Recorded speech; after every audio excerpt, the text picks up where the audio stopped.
Olá, mais um ao vivo, Amazônia Sociedade Anônima, começando agora hoje com a querida Sônia Guajajara. Maria Paula já entrou, Selma, queridas. Olha, hoje vou abrir para perguntas, tá? Normalmente não tem muita participação com perguntas, mas hoje teremos perguntas que muita gente vai querer perguntar muita coisa para Sônia. Oi Maria. Oi Casé Fala. Sônia deve estar entrando daqui a pouquinho, porque eu falei agora pelo WhatsApp com ela. Ela falou, não, tá tudo bem, estou entrando. Então estamos aqui esperando. É muito importante essa live hoje porque a gente tem que não só participar, mas entender a luta política indígena.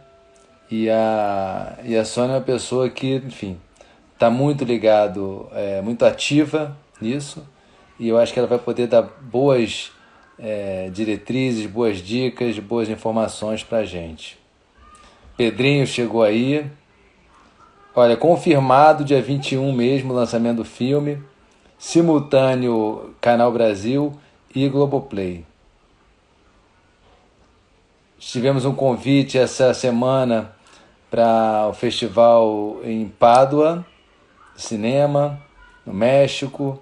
Muita coisa rolando. Luquinha, Alessandra Corap.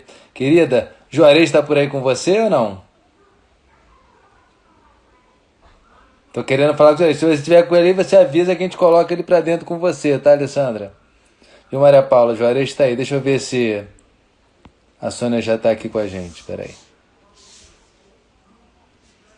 Sônia. Não, not yet. Maria Paula, aproveita, dá um toque na Sônia e pergunta se ela tá entrando aqui. Achei que o Juarez. Tô falando com a Alessandra agora. Achei que o Cacique Juarez ia estar chegando hoje em Itaituba. Ia ser ótimo ter ele aqui dentro com a gente. Que mais que a gente pode falar sobre o filme? Enfim, festivais ainda agora, dia 21, como eu falei. Vai ter não uma semana antes vai passar na mostra Ecofalante. Tô em competição aí com outros filmes latino-americanos. André Vilaron, amigo, acabando de entrar. Muito bom, gente. Tô esperando, tá? Só a Sônia dar as caras por aqui pra gente colocar ela pra dentro e começar a conversar. Mas eu acho que essa live hoje vai ser muito importante mesmo de conectar a gente com ela e com a PIB, Coiab, enfim, todo mundo que participa, né? No caso, isso aí, protagonistas mesmo da luta indígena no Brasil. E semana que vem, Luciano, você vai estar aqui daqui a 2 semanas, hein? Ó, Sônia chegou aqui, vamos lá. Todo mundo pode bater bastante coraçãozinho aí que eu aprendi que isso dá essa live. Então, pode apertar o coração. Sônia está conectando aqui. Maurício, Bianco. Oi, querida, boa noite. Olá, Estevão, tudo bem? Tudo bem, amiga? E vocês? Estamos aqui na luta, né? Sempre. Na correria. Você tá onde? Tá no Maranhão? Tá... Onde que você tá? Ixi, disse que eu tenho caído. Eu tô no Maranhão, eu tô aqui em Imperatriz hoje. Entendi, na cidade. Tô na cidade, é. Eu vim da aldeia segunda-feira. Na verdade, já entrando um pouquinho no assunto, Imperatriz é sudoeste do estado do Maranhão, né? É. Quase divisa Impera- com Piauí. Não, Imperatriz aqui tá divisa com Tocantins. Aqui Ah, é centro, né? Centro-sul, assim. então vocês estão aí, o território de vocês é bem, não vamos dizer, não, que estamos chamando de Matopiba, né? Que é a área de expansão do É o agronegócio brasileiro. comecinho. Aqui é o comecinho da região do Matopiba, né? Que é Maranhão, Tocantins, Piauí e Bahia, né? Então aqui nós estamos na divisa, né? O que divide Maranhão do Tocantins aqui é só o rio, né? O rio Tocantins. Isso. Eu nunca fui nessa área aí, não, nunca estive. Apesar do meu pai ser de São Luís, ser maranhense, eu já até te falei, mas nessa Sim, área aí já. de Imperatriz nunca fui. Tenho que conhecer. Precisa mesmo, viu? Pode vir que nós estamos aqui. Querida, então já entrando um pouquinho no assunto, assim, é, ontem saiu um relatório da Global Witness, né, sobre violência contra defensores ambientais. E já são 24 assassinatos de indígenas, né? Não sei se o número é desse ano, mas pelo menos desses Acho que tem uma acho que grande parte esse é do ano Guajajara, passado, né? do ano passado, isso. É o ano E, 2019. e desses, muitos Guajajara. Enfim, é preocupante, revoltante, e é muito bom ver você protagonista aí de uma luta política, enfim, em associações.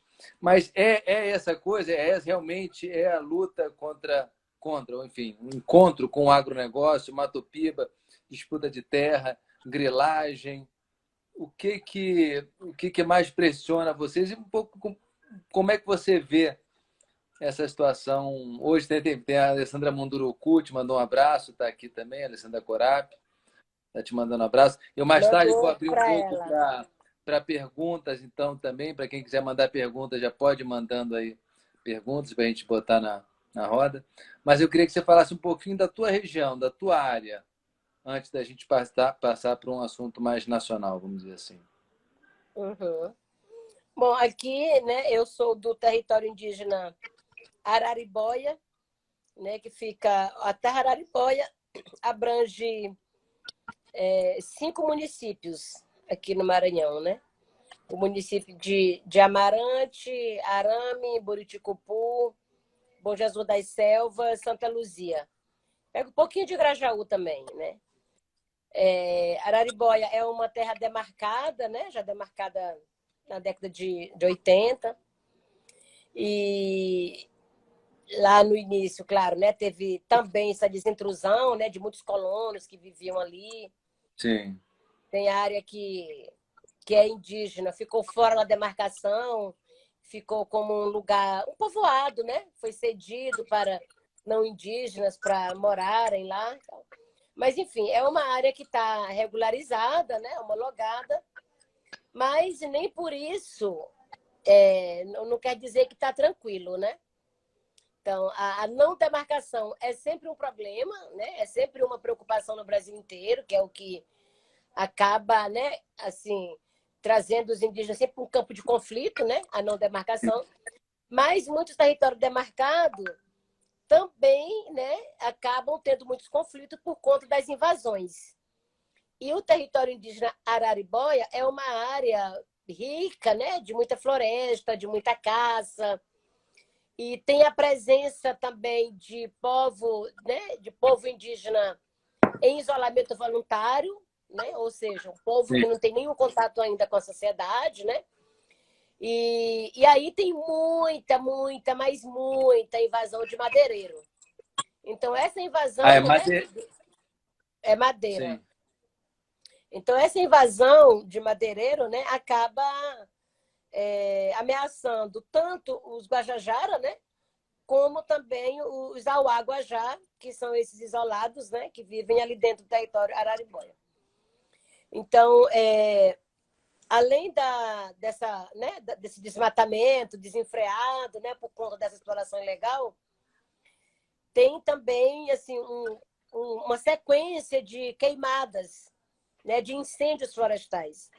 Em 2015, Araribóia teve um incêndio muito grande que queimou 52% do território.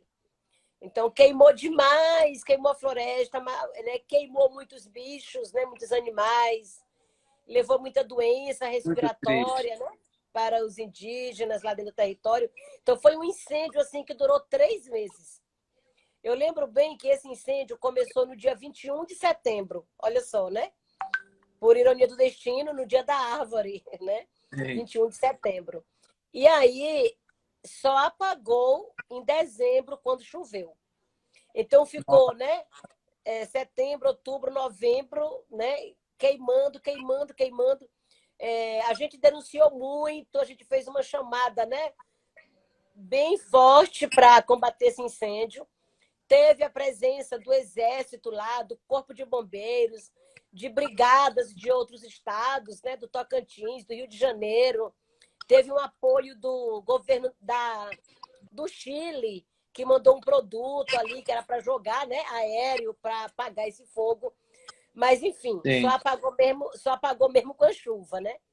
Então, o território Araribóia é uma área que fica na região amazônica, né? Está dentro do bioma amazônico, por ser uma área Sim. de floresta. Aqui é tido como o portal da Amazônia, né? É onde começa toda a floresta amazônica.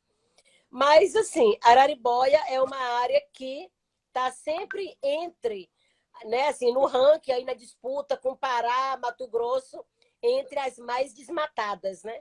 Todo ano, Maranhão, né, tá ali no meio desses 3 que mais desmatam.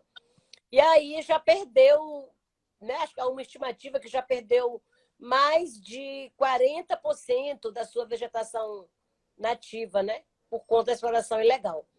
Então, é uma área que tem muitos conflitos, tem muitas ameaças e também já houve muitos assassinatos, né? Tanto dentro do território como nas cidades vizinhas. E a maioria desses assassinatos é sempre ligado a esses conflitos, né, com madeireiros. Algum conseguiu ser, quer dizer, alguém ser preso, alguém ser condenado, ou todos esses que a gente viu caem num certo esquecimento ou no retardamento da justiça brasileira, na morosidade, e depois muitas vezes caducam, né? A maioria no retardamento mesmo, né? Até ano passado eu lembro que a gente somava aí esses mais de 30 assassinatos que já houve, né, aqui na Araribóia, acho que nos últimos 10 anos, né? A gente fez uma soma assim, dos últimos 10 anos. Não tinha ninguém preso por conta de assassinato, né, de indígenas. E aí, esse assassinato do Paulinho, né, do Paulo Paulino, ano passado, conseguiu, né, estar lá na justiça, né, ter esse acompanhamento e já houve, né, essa determinação da justiça, né, de identificar ali os culpados, né, já tem ali uma acolhida, né, do processo com essas denúncias, né, acolhendo a denúncia desses acusados, né. E teve também o assassinato do Zezico, Guajajara, esse ano, né, que aí também os acusados estão presos. Então, tem esses 2 casos aí, né? Um que está em vias de conclusão para a prisão, né? Que é o do Paulo Paulino, e o do Zezico conseguiu concluir. Né? Como é que você consegue, Sônia, manter a sua alegria, a sua força no meio dessas ameaças, no meio dessa situação tão conturbada assim? Como é que isso vai dentro de você, assim? Como é que você lida com isso? De fato, Estevão, sabe? Eu, assim, sou uma pessoa que está sempre muito para cima, né? Muito animada. Eu vejo você sempre muito. Apesar de tudo, mas eu acho que o nosso sorriso, né? A nossa alegria é a principal arma para a gente fazer todo esse enfrentamento, né? Se a gente perde a alegria, a gente perde também o sentido de viver, né? Então, a Sim. gente tenta manter isso, né? Sempre essa chama viva, essa chama acesa, né? Tanto para a gente ter força para seguir, como também para animar, né? E levantar outras pessoas. Porque não é fácil, né? A luta que a gente trava é bem pesada. Né? É Muito, muito. bem pesada, é bem difícil, é bem injusta, né? Bem injusta. Mas eu lembro bem também uma não é nem uma frase, né? Mas uma pergunta que fizeram para o cacique Babau, né? Lá na Bahia. E aí perguntaram, cacique Babau, o que você acha que mais incomoda o Estado brasileiro, né? Como que os indígenas, né? E você mais incomoda o Estado? Aí ele falou, o meu sorriso, porque o Estado é muito incomodado com, né? Ele É falou, muito verdade. incomodado com o meu sorriso, com a minha alegria. Então, acho que é isso, sabe? Eu acho que muita gente né, não gosta da gente, né? Se incomoda. Exatamente porque, né, apesar de tudo, a gente nunca perde essa alegria de viver, né? A gente não deixa apagar essa chama. E a gente Lindo. faz muita luta, né? A gente faz muita luta, mas trazendo sempre o sorriso como essa arma, né? Principal para o Sim. enfrentamento. Muito lindo você falar isso, porque a Alessandra Corap, também quando eu fiz a live com ela, ela falou a mesma coisa, da questão da É, alegria, a luta, uma maneira de enfrentar. Agora, como é que você vê as, vamos dizer, similaridades e diferenças do preconceito contra índios e o preconceito contra negros? Como é que o racismo, né? Racismo e preconceito, como é que você vê uhum. essas nuances aí? Estevão, sabe, o racismo, né? Ele nunca teve ausente, né? No Brasil, nunca. O racismo, ele sempre teve muito vivo. Eu acho que chegou um tempo que a gente, por lutar tanto, né? Contra o racismo, assim, até criar lei, né? Para condenar quem pratica racismo, Sim, a gente achou que estava superado, né? A gente achou. Por algum momento a gente se iludiu, achando que a sociedade tinha mudado o seu comportamento, tinha aceitado as diferenças, né? Aceitado sim, o diferente. Mas você vê agora que nesses últimos três anos, talvez, né? O racismo tem voltado com uma força muito grande. Então, ele nunca acabou, né? Ele estava aí, estava escondido, estava, né, meio que velado. E claro que sempre ele foi expresso, né? Mas agora ele chegou, ele voltou com muita força, né? Muita força. Então é muito comum a gente enfrentar, né? Ou ser abordado com práticas de racismo, de preconceito, né? Nas ruas, normalmente nas ruas. Agora o que mais me impressiona, sabe, não é nem quem demonstra já esse racismo contra indígenas ou contra negros, sabe? Porque a gente já sabe que a sociedade ela tem ainda essa herança colonial muito forte que impregnou e as pessoas não conseguem se livrar, né? E sim, acaba destilando isso facilmente. Mas agora, assim, às vezes me impressiona assim, são as pessoas que pensam que não são racistas, falam que não são racistas, né? E às vezes até para poder fazer um agrado ofende, né? Vai fazer um agrado e acaba, né, naturalmente destilando aí, né, o seu preconceito. Aí, acho que, por exemplo, né, comigo, acontece muito comigo, né? Ué, mas você é índia? Você é índia de verdade? Sabe? Então, sim, aí a pessoa, quando pergunta isso, você é índia de verdade? Ele já demonstra ali que ele tem um tipo de índio na cabeça dele, né? Um tipo total. de índio na cabeça dele que se fugir daquele modelo, daquele estereótipo que ele criou, você já não é mais, né?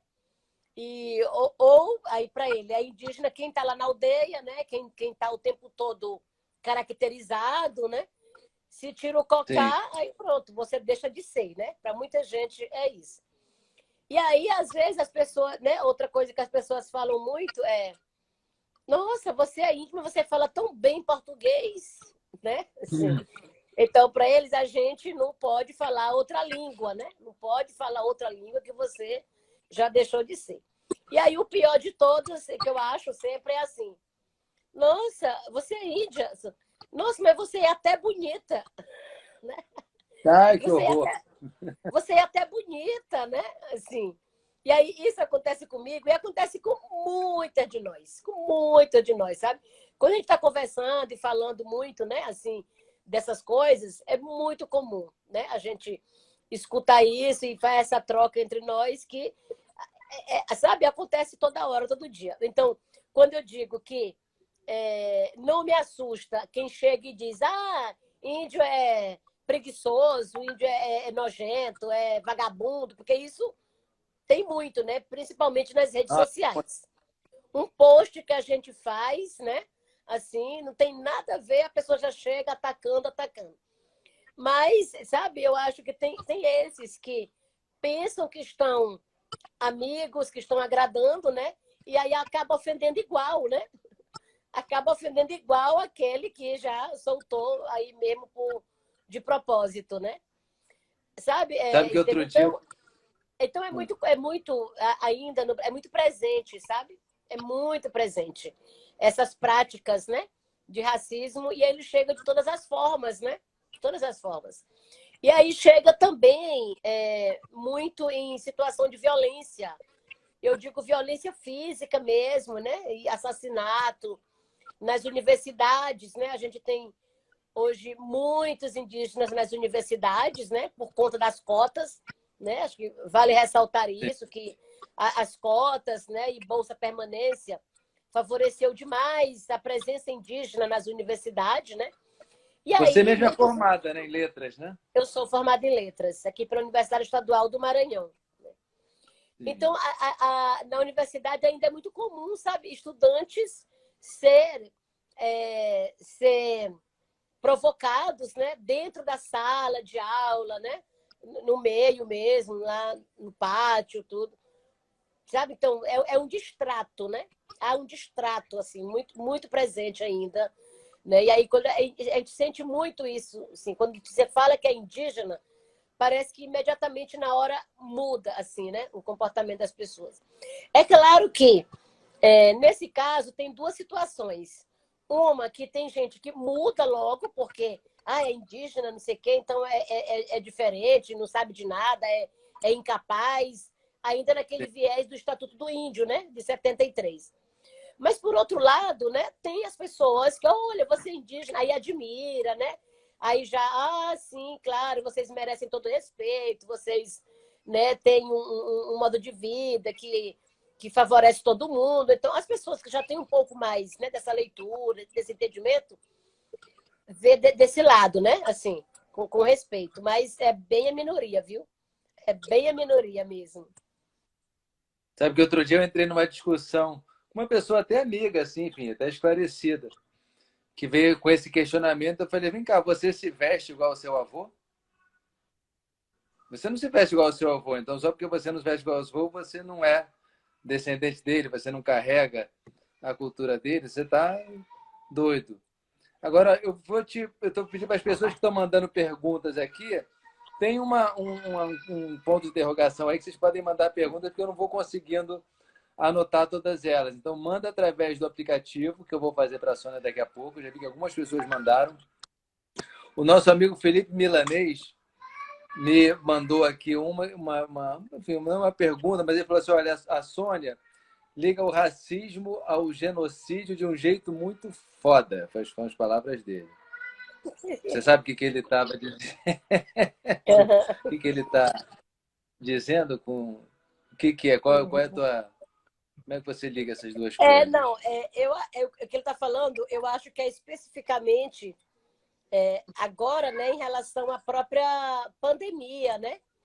O impacto dessa pandemia dentro dos Sim. territórios indígenas, né, e entre os povos indígenas, né?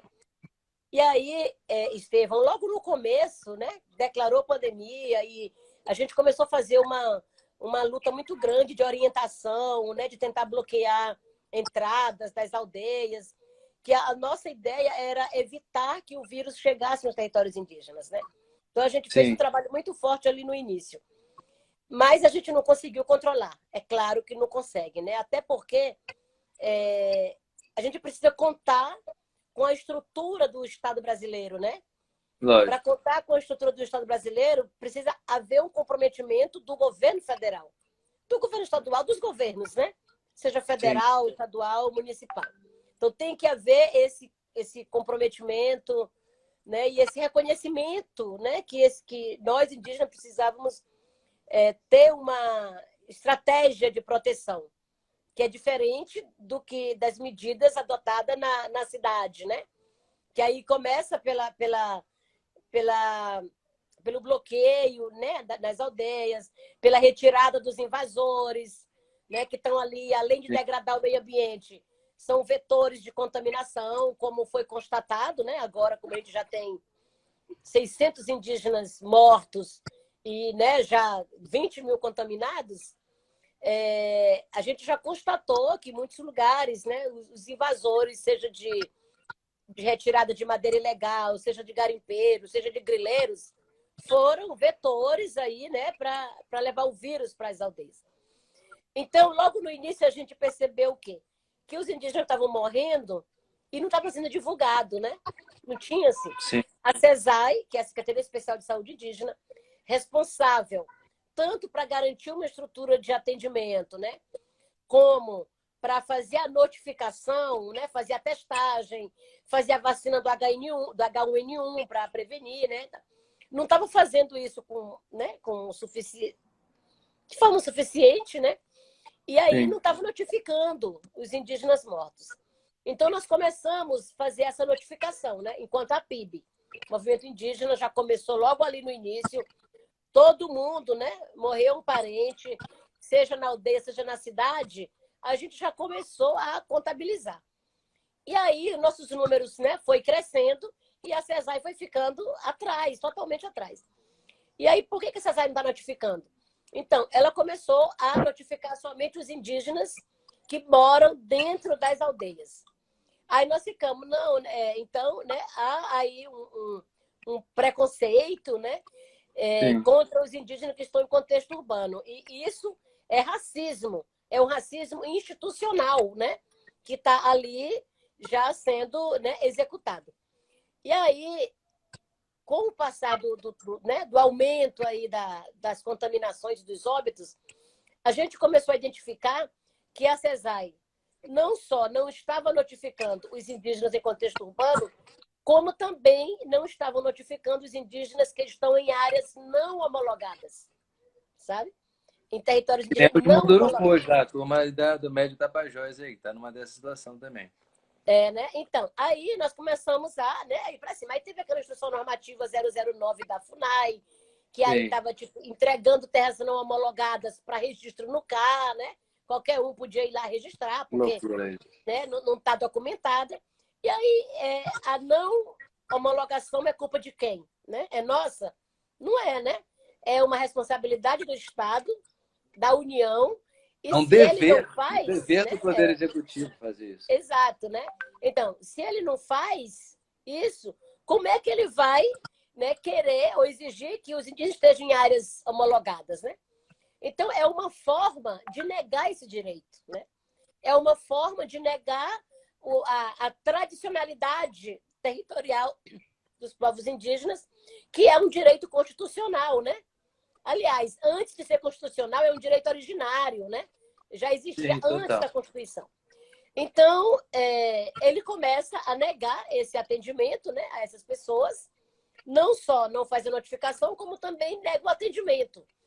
Então, quando ele pratica esse racismo, né, ali né, ele está institucionalizando esse racismo.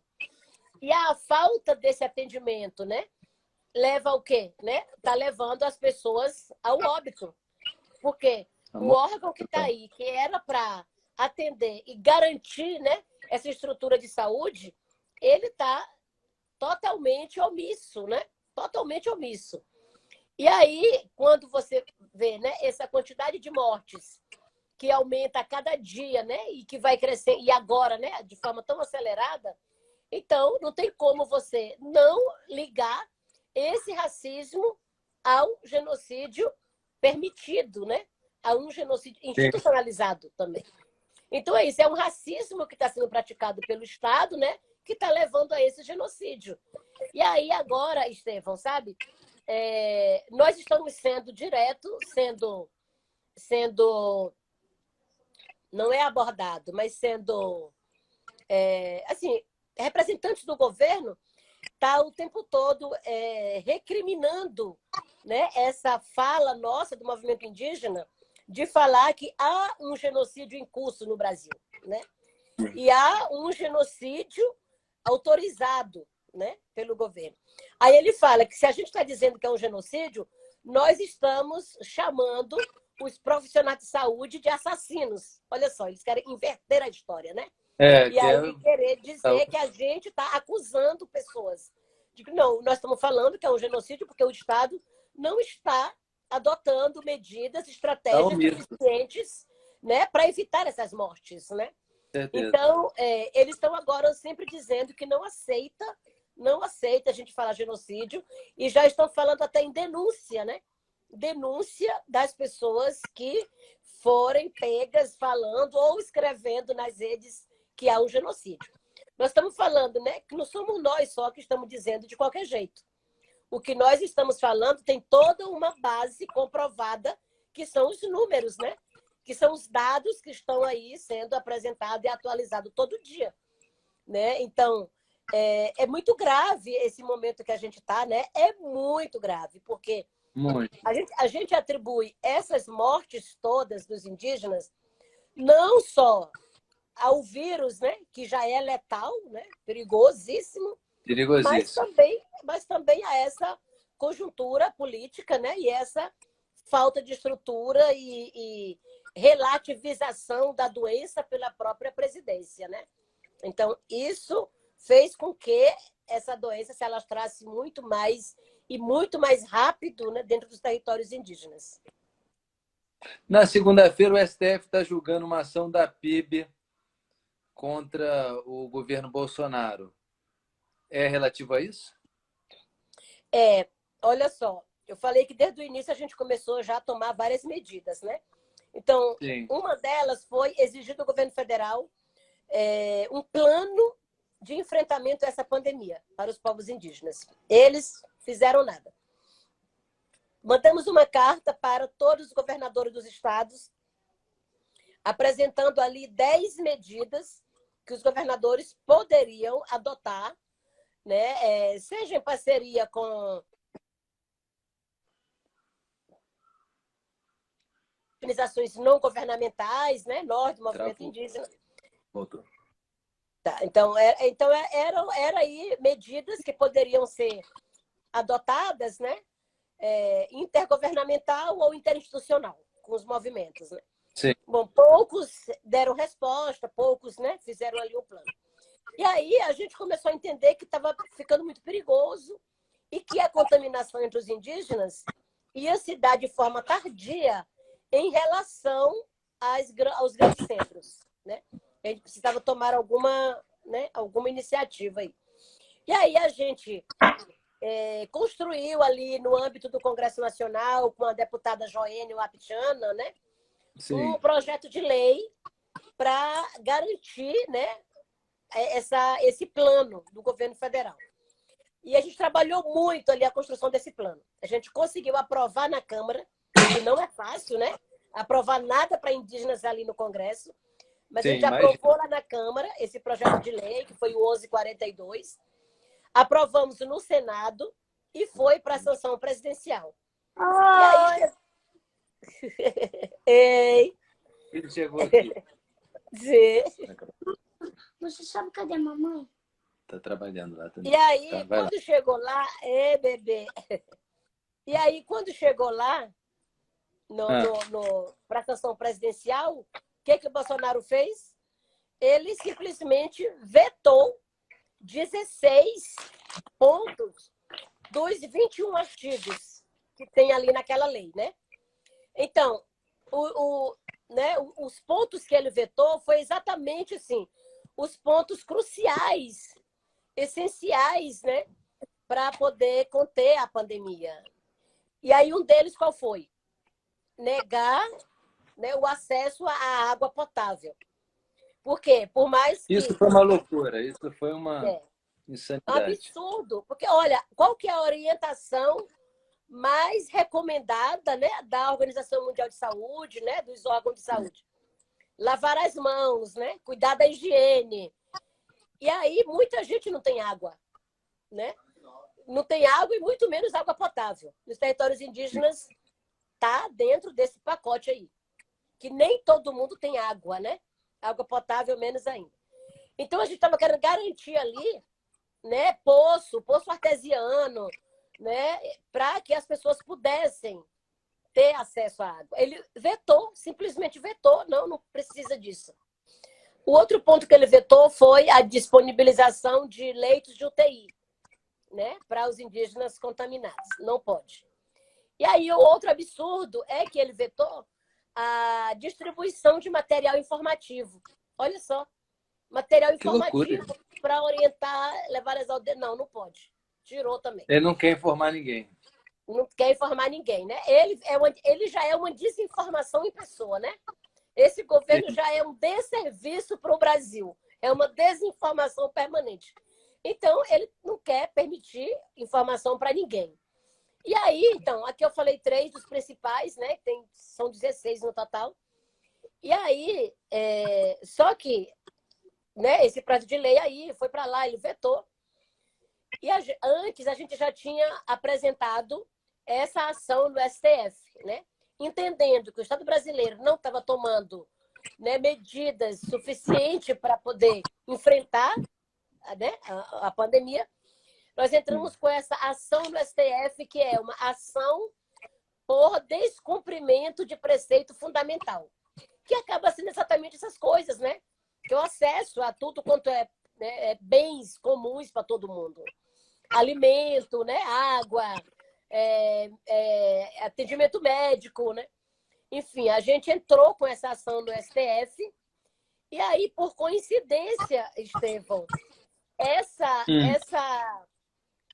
a decisão do STF, né, do ministro Barroso, saiu no mesmo dia que ele sancionou os vetos, né? No mesmo dia.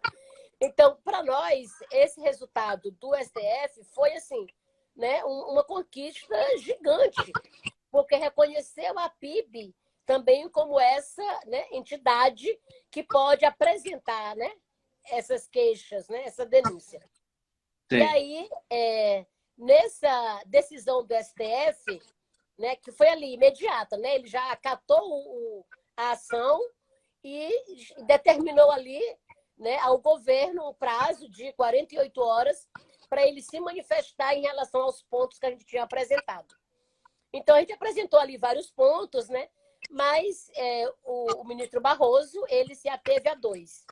Que foi a proteção aos povos que vivem em isolamento voluntário e povos de recente contato. Aí, para tratar, né, da proteção desses povos, ele determinou a criação de uma sala de situação para discutir, né, estratégias para a proteção dos territórios, né, onde estão os povos indígenas em isolamento voluntário. Isso é uma outra questão gigante, né? Porque, enfim, pelas coisas que eu li, colocaram não sei se era um missionário, enfim, mas um religioso para cuidar dessa área na FUNAI, né? O que já é uma absurdo, né? Um pastor, né?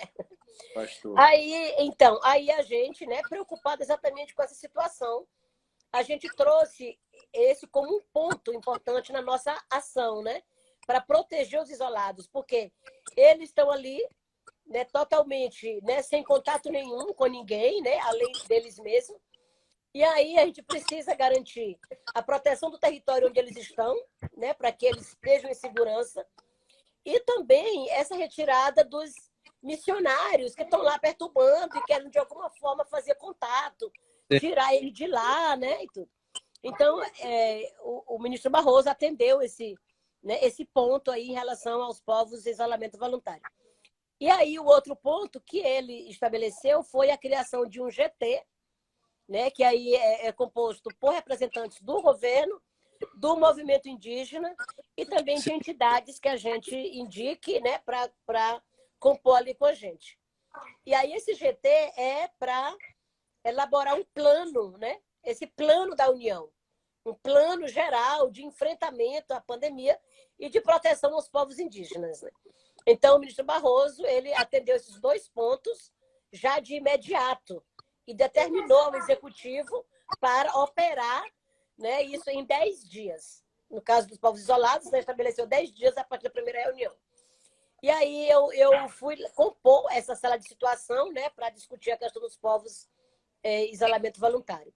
né? E aí a gente discutiu ali, e logo na primeira reunião, você deve ter visto, né, a informação que a gente divulgou, que foi assim uma reunião totalmente descoordenada, né, agressiva. Eles chegaram já, né, falando: estamos com um problema nas mãos para resolver, porque esse problema dos índios tinha que ter sido resolvido há 50 anos atrás. Esse general Heleno começou a reunião falando isso, né? Há 50 anos atrás. E aí, daí por aí se seguiu falando: olha, o compromisso desse governo é garantir o atendimento aos indígenas que estão em área demarcada. Quem não está em área demarcada tem que ser tratado como produtor rural. Desse jeito, como produtor rural. Eles falaram assim, né? Então foi uma reunião nesse tom o tempo todo, né? Bem agressiva, bem de Imagina, ataque, tendo atenção. de ataques, né? E tal. E aí a gente fez essa denúncia da forma como a gente foi tratado ali. Apresentamos uma petição de novo ao STF para que pudesse recomendar ali que é um espaço, né, que tinha que haver um respeito e tinha que aproveitar o tempo para a gente sair dali com uma proposta, né? Então, o prazo foi hoje, né? Eles já mandaram hoje para a gente, para olhar a proposta que nós elaboramos ali, né? Claro que eles escutaram a gente até, mas não sei se atendeu tudo que a gente propôs, né?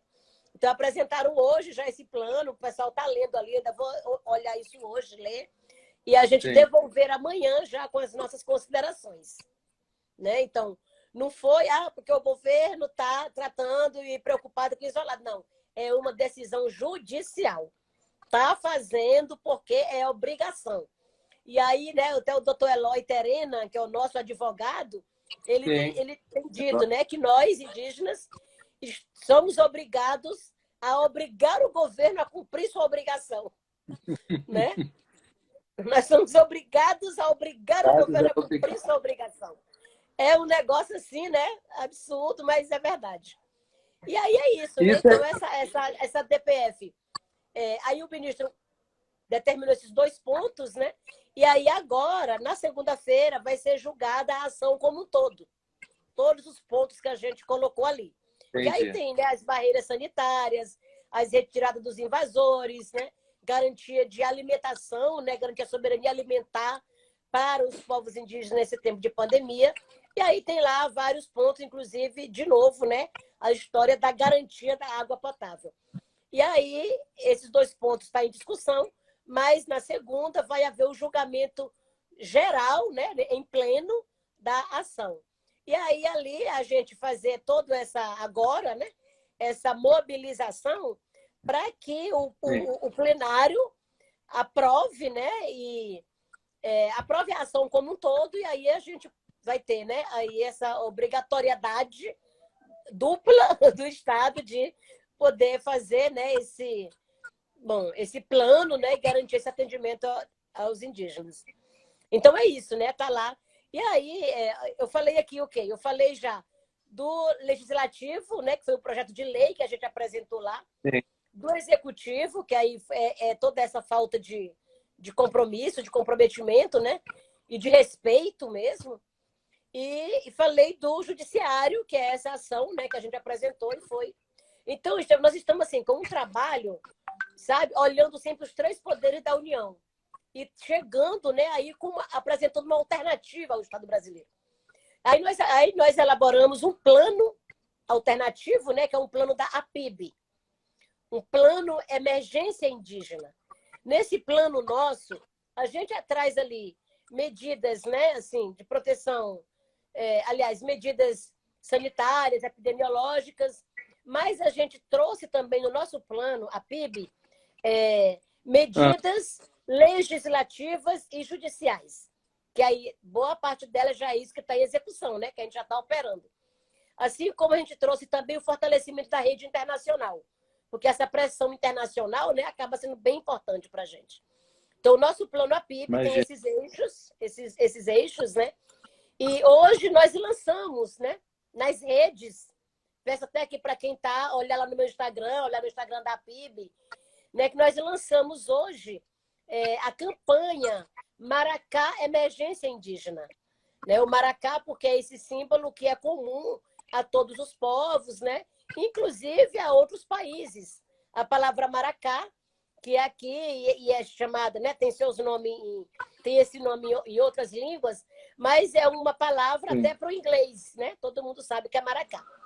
Então a gente lançou hoje a nossa campanha do plano, né? Maracá Emergência Indígena, e vamos fazer uma live, né? Um evento público no dia 9 de agosto, para visibilizar esse plano Emergência Indígena da APIB, mostrando também o impacto da pandemia, né, entre os povos indígenas, mas também o impacto da perda das vidas indígenas para o planeta, né? Sendo que somos nós, com o nosso modo de vida, que garantimos aí o equilíbrio do clima, um equilíbrio ambiental, e é exatamente esse modo de vida, né, que garante a vida no planeta. Então, a gente, no dia 9 de agosto, vai fazer esse evento mostrando isso, né? A realidade, a urgência, a emergência indígena no país, mas também dizendo que, se nós estamos em risco, o mundo inteiro está em risco, né?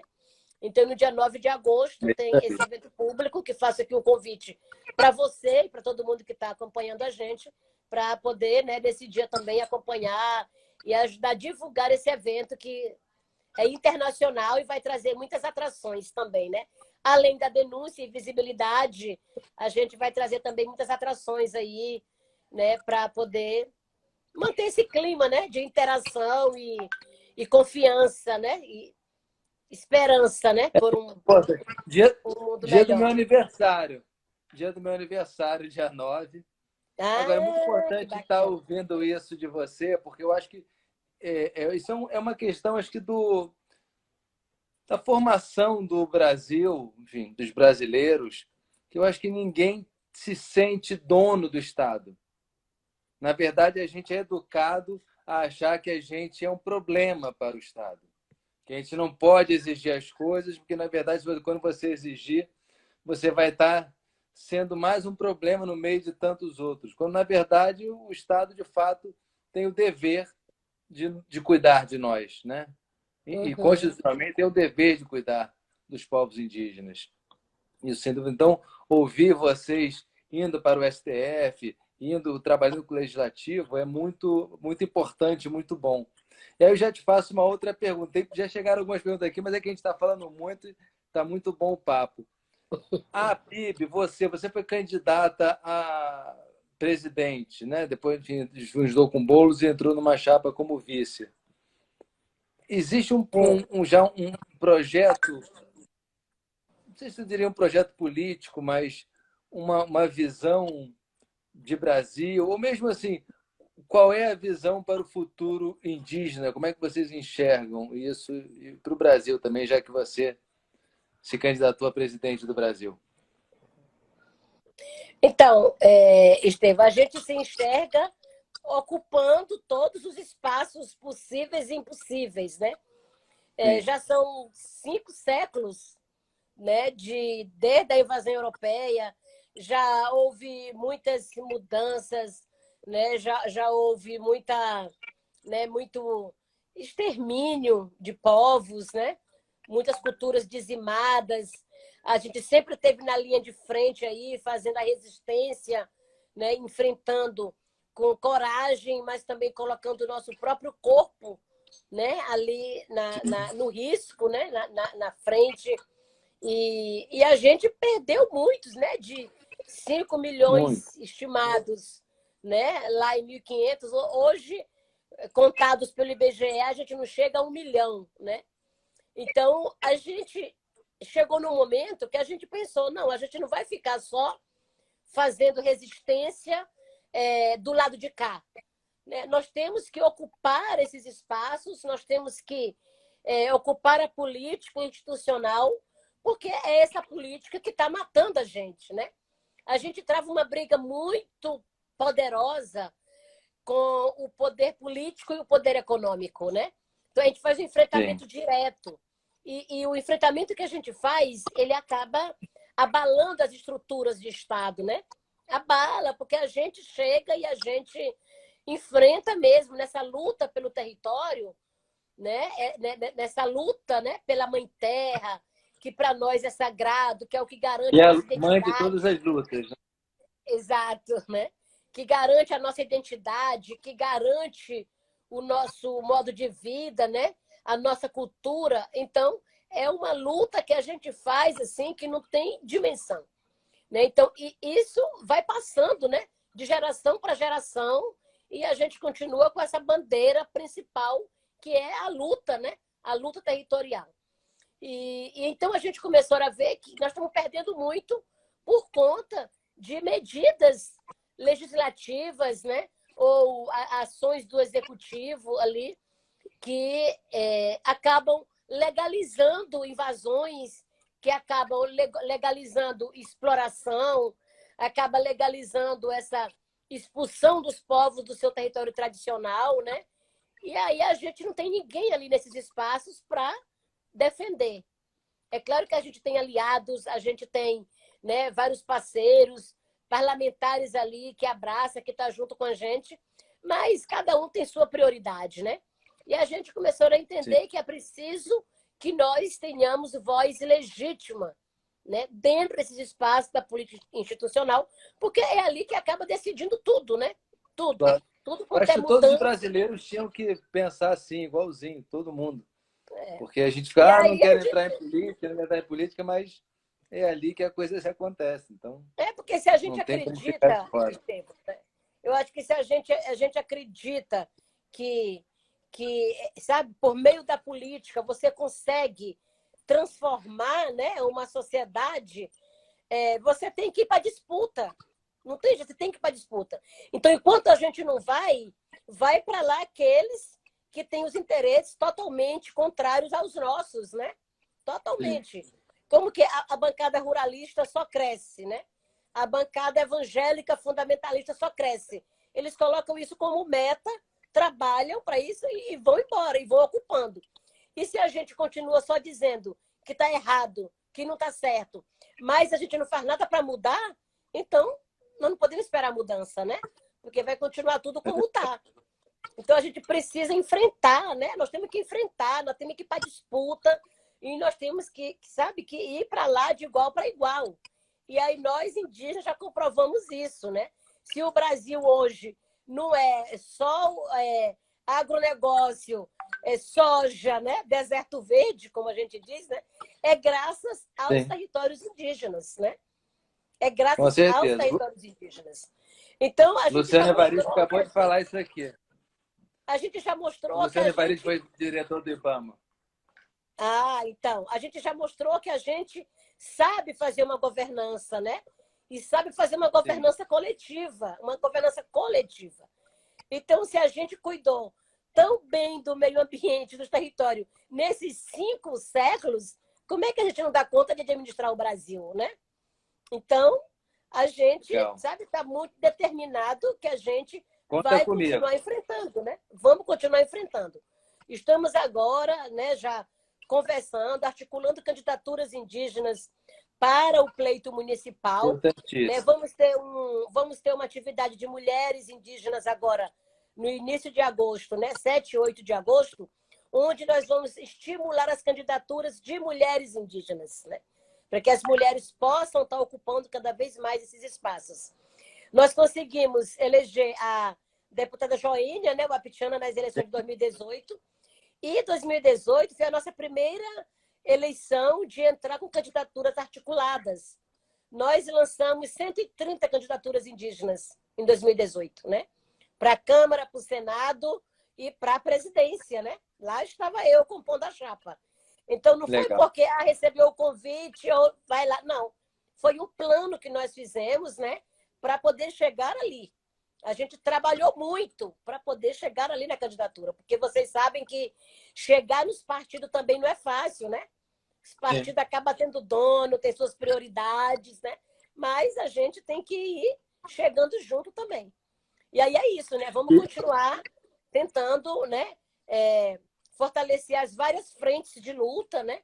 É frente contra as mudanças climáticas, é frente das mulheres indígenas contra a violência doméstica, é uma frente para garantir aí, né, a valorização da bioeconomia, né, a valorização da biodiversidade e também uma frente política, né, para poder a gente conseguir ocupar esse espaço na política institucional. Olha, faltam, sei lá, 4, 5 minutos, infelizmente, Meu Deus, para é muito terminar a nossa rápido. 1 hora. Rápido demais.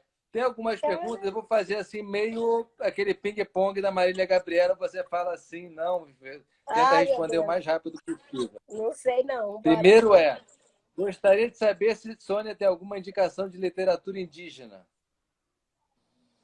De literatura indígena, de Célia Chacriabá. Como Célia é? Oralidade. Eu falei Célia Chacriabá, mas Célia Oralidade, né? Linda. Não, tem o Daniel Munduruku, que é um clássico. Tem Olívio, né? Tem Olívio, tem Eliane Potiguara, né?